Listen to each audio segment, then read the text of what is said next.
Güzgü haqqında bir neçə tövsiyə. Həzrəti Peyğəmbər buyurub, güzgüyə baxdığınız zaman Allah Taala sizə göz bəxş etdiyi üçün şükür edin.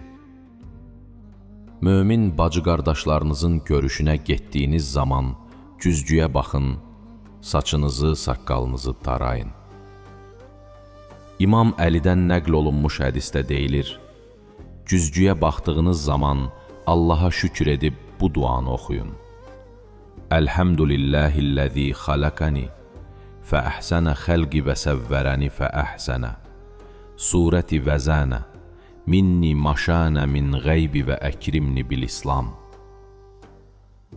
Güzgüyə baxmaq istədiyiniz zaman onu sol əlinizə götürüb Bismillah deyin və sağ əlinizi başınızın qabaq tərəfinə qoyun və üzünüzə çəkin.